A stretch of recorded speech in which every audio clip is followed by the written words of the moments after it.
அனைவருக்கும் வணக்கம். நான் வந்து இப்போ தான் மார்னிங் வாக் வந்திருக்கேன். ஸோ எவ்ரி வாக்கில் அட்லீஸ்ட் ஏதாவது ஒரு ஷார்ட்ஸ் ரெக்கார்ட் பண்ணலாம் அப்படிங்கிற முடிவுக்கு வந்திருக்கோம். பார்ப்போம். சரி, ரிஜெக்ஷன் பற்றி பார்த்துட்டு இருந்தோம்ல. ஸோ இன்னொரு விதமான ஒரு பெக்யூலியர் டைப் ஆஃப் ரிஜெக்ஷன் வந்து ஒன்று இருக்குது. ஸோ இது வந்து உங்களுக்கு பரிச்சயமாக இருந்ததுன்னா காமெண்ட் பண்ணுங்கள். என்னென்னா, நம்மளை ஒருத்தவங்க ரிஜெக்ட் பண்ண போகிறாங்க, நம்ம இதுக்கு வந்து சரியாக வராது, அல்லது வந்து ஒரு விஷயம் வந்து நம்மளுக்கு கிடைக்காது அப்படிங்கிற மாதிரி லைட்டாக நமக்குள்ளே வந்து மணி அடித்தா கூட நம்ம வந்து அது கிடைக்காது, அதுக்கப்புறம் என்ன பண்ணுறது அப்படிங்கிறதெல்லாம் பற்றி யோசிக்காமல் நம்ம அந்த ஹர்ட்டு தாங்க முடியாமல் இருக்கிறதுக்கு என்ன பண்ணுவோன்னா, சீச்சி இந்த பழம் புளிக்கும் அப்படின்ற மாதிரி. நமக்கெலாம் அது ஒரு பெரிய மேட்ரு கிடையாது. நம்மளை செலக்ட் பண்ணலைன்னா அவங்க தான் கொடுத்து வைக்காதவங்க. ஸோ இட்ஸ் தேர் லாஸ் அப்படிங்கிற மாதிரி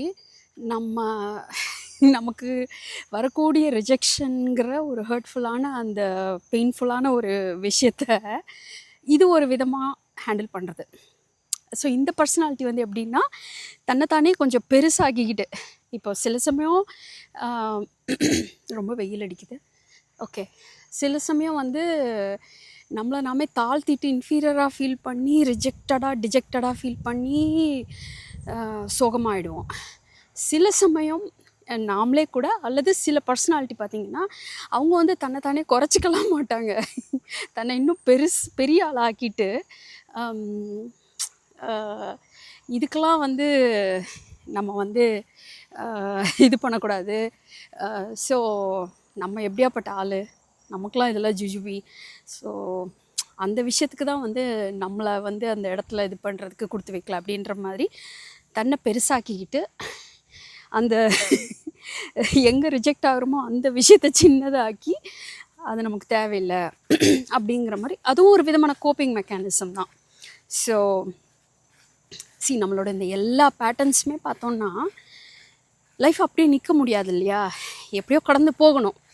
அப்படி கடந்து போகிறதுக்கு நமக்கு இதுதான் அப்படின்னு அக்செப்ட் பண்ணிவிட்டு அதை எதிர்கொண்டு கடந்து போகிறதுக்கு யாருமே சொல்லித்தரல. அதனால் நம்ம ஒன்று அதை வந்து டிஃப்ளெக்ட் பண்ணுறோம், அந்த மாதிரி ஒன்றே இல்லை அப்படிங்கிற மாதிரி அதையே ரிஜெக்ட் பண்ணிடுறோம், நிராகரிக்கிறோம்.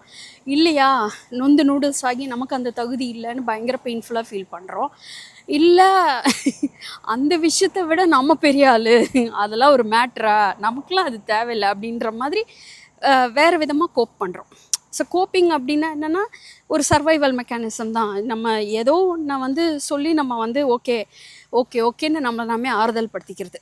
ஸோ இனி பிரவாக கங்கை நேயர்கள் வந்து ஆறுதல் படுத்திக்கணுமா, அதை எதிர்கொள்ளணுமாங்கிற முடிவு எடுக்கணும்.